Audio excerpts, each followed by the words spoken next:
감사합니다. 오늘 15장 사도행전 1절부터 11절까지 우리 한 절 한 절씩 읽겠습니다. 어떤 사람이 유대로부터 내려와서 형제들을 가르치되 너희가 모세의 법대로 할례를 받지 아니하면 능히 구원을 받지 못하리라 하니 바울 및 바나바와 그들 사이에 적지 아니한 다툼과 변론이 일어난지라. 형제들이 이 문제에 대하여 바울과 바나바와 및 그 중에 몇 사람을 예루살렘에 있는 사도와 장로들에게 보내기로 작정하니라. 그들이 교회 전송을 받고 베니게와 사마리아로 다니며 이방인들이 주께로 돌아온 일을 말하여 형제들을 다 크게 기뻐하느라. 보고하는 선교 보고 예루살렘에 이르러 교회와 사도와 장로들에게 영접을 받고 하나님이 자기들과 함께 계셔 행하신 모든 일을 말하매 바리새파 중에 어떤 믿는 사람들이 일어나 말하되 이방인에게 할례를 행하고 모세의 율법을 지키라 명하는 것이 마땅하다 하니라. 사도와 장로들이 이 일을 의논하러 모여 많은 변론이 있을 후에 베드로가 일어나 말하되 형제들아 너희도 알거니와 하나님이 이방인들로 내 입에서 복음의 말씀을 들어 믿게 하시려고 오래전부터 너희 가운데서 나를 택하시고 또 마음을 하시는 하나님이 우리에게와 같이 그들에게도 성령을 주어 증언하. 이 고넬료 가정 얘기하는 거죠. 믿음으로 그들의 마음을 깨끗이 하사 그들이나 우리나 차별하지 아니하셨느니라. 그런데 지금 너희가 어찌하여 하나님을 시험하여 우리 조상과 우리도 능히 매지 못하던 멍에를 제자들의 목에 두려느냐. 그러나 우리는 그들이 우리와 동일하게 주 예수의 은혜로 구원받는 줄을 믿노라 하니라.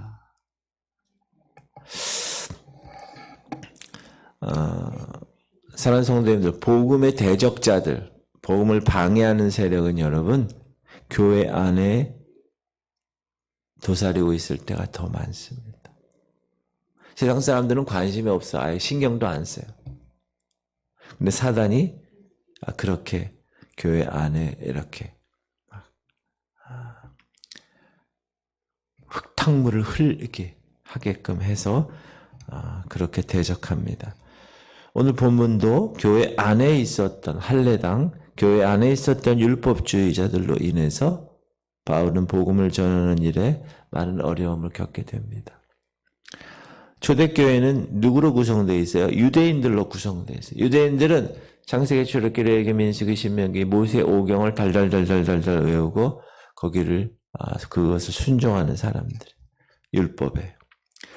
특별히 그들에게 율법에 열심히 있는 바리새파 사람들 같은 경우는 교회에서 공개적으로 이방인들에게 할례를 주고 모세의 율법을 지키는 것이 마땅해 라고 주장을 한 거예요. 우리 5절 읽었죠?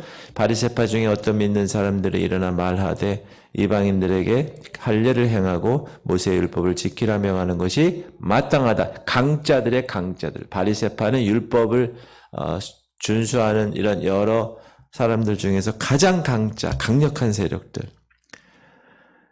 이 사람들에게는 율법적인 복음을 당연히 여겼고, 이런 사상을 가진 유대인들을 이제 이방인들에게 보내가지고 이런 잘못된 복음을 주장하게 하는 거예요.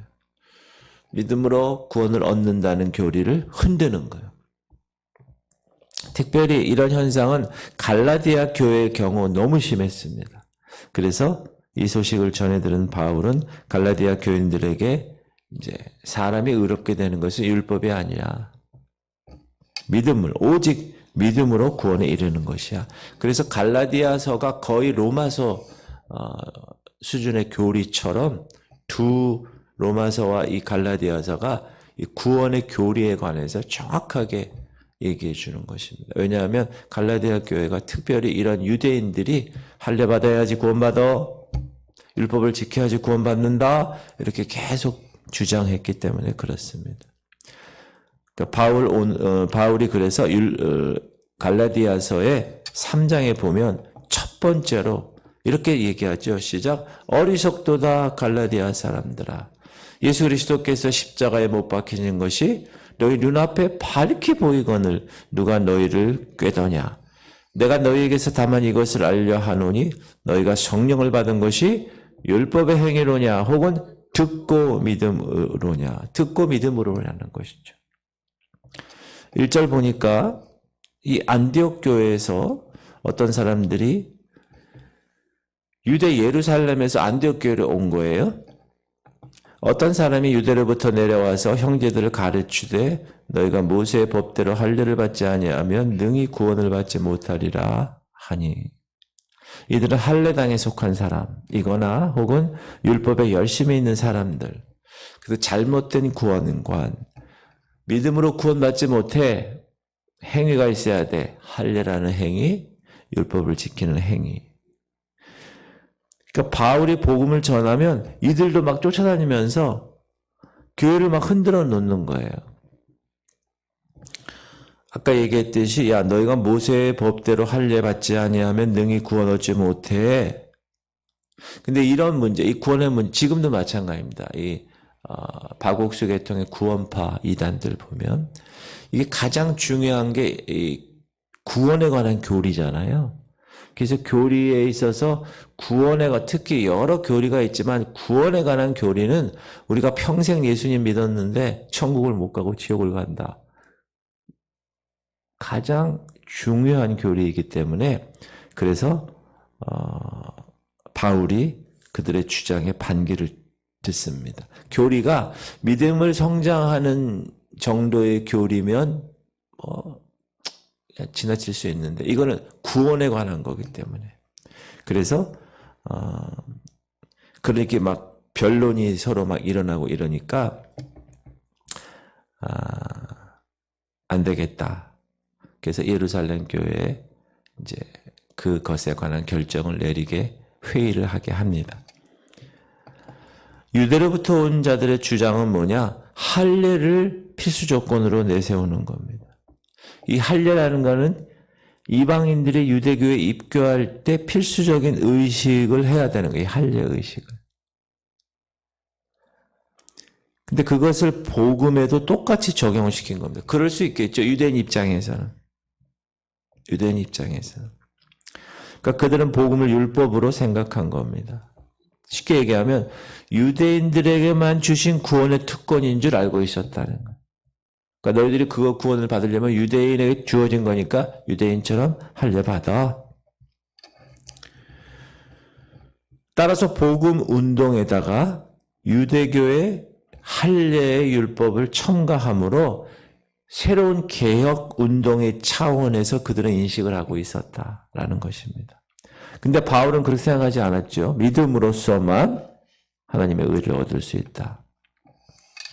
율법으로는 사람이 절대로 구원받을 수 없어. 그래서 사도 바울이 그 구원에 대한 교리를 이 신약의 서신서에 상당히 많이 이야기하는 거예요.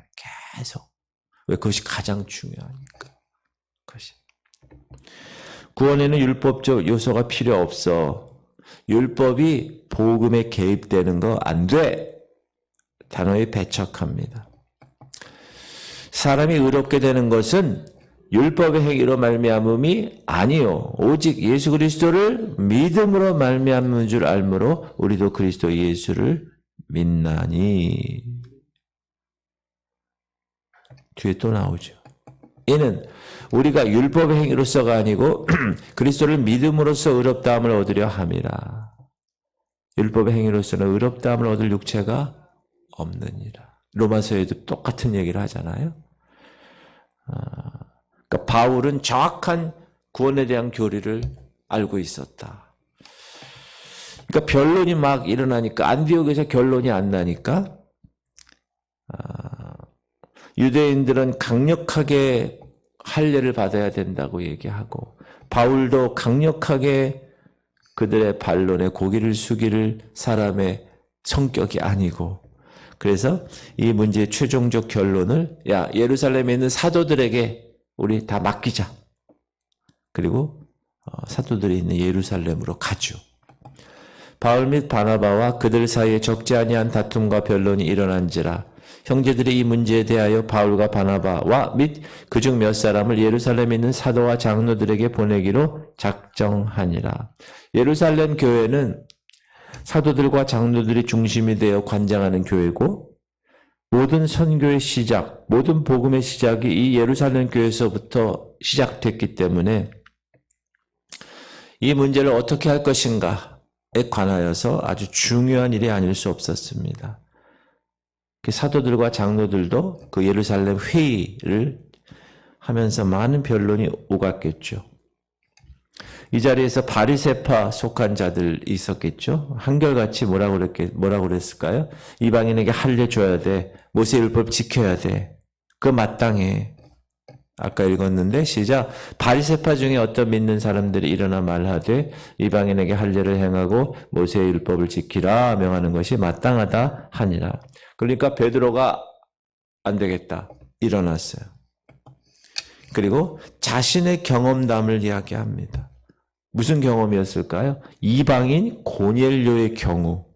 자기가 경험한 이야기를 꺼내죠. 사도와 장로들이 이 일을 의논하러 모여 많은 변론이 있은 후에 베드로가 일어나 말하되 형제들아 너희도 알거니와 하나님이 이방인들로 내 입에서 복음의 말씀을 들어 믿게 하시려고 오래전부터 너희 가운데서 나를 택하시고 또 마음을 아시는 하나님이 우리에게도 같이 그들에게도 성령을 주어 증언하시고 10년 전에 내가 저 가이사라의 고넬료 집에 갔었어. 요바에 있다가 신방 와달라고 그래서 요바에서 뭘 봤죠? 위에서 하늘에서 내려오는 보자기 3번이나 그 부정한 짐승 먹으라. 그 환상을 보고 베드로 목사님이 좀 이건 뭔 환상인가 했을 때 딱 가이사라에서 고넬료 하인들이 와서 우리 집에 신방 와시오 이렇게 얘기하죠. 그래서 거기 가죠. 10년 전에 고넬료 집에 갔을 때 얘기를 하는 거예요. 고넬료는 이방인이었고 아직 유대교에 입교하지 아니한 사람이었는데 할례 받은 일도 없는데 율법적 생활도 철저히 하지 못했었는데 그러나 하나님은 그에게 복음을 전했더니 구원받게 하시고 성령 충만하게 하시고 방언도 하고 그 베드로와 함께 간 유대인들이 그때 깜짝 놀랐었잖아요. 그 얘기를 하는 거예요. 그 얘기를.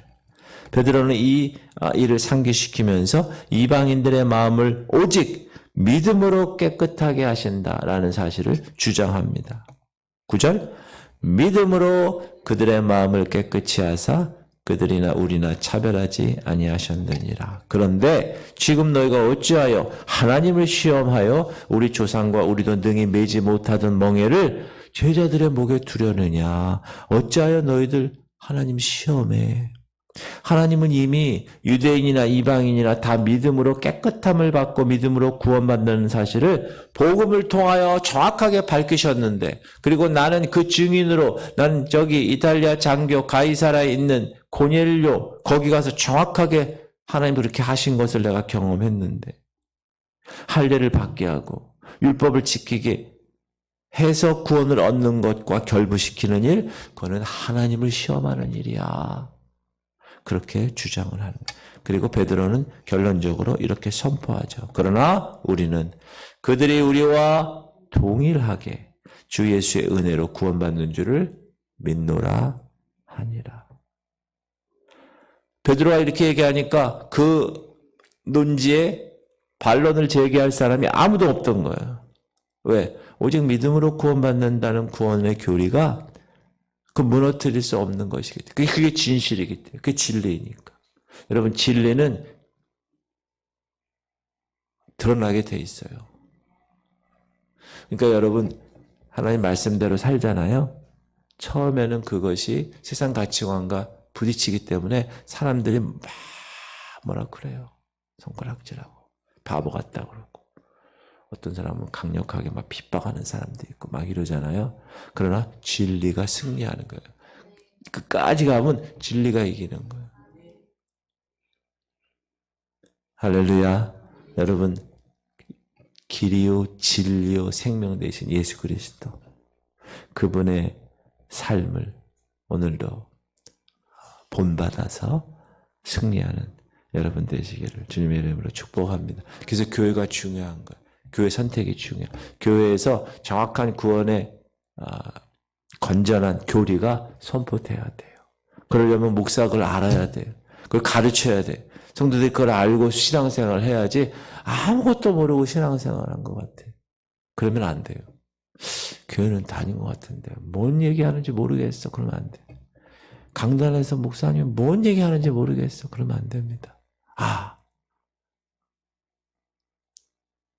따라합시다. 우리 교회는 좋은 교회다. 이런 말 하지 말라 그랬는데 그래도 해야 되겠어요. 기도합시다.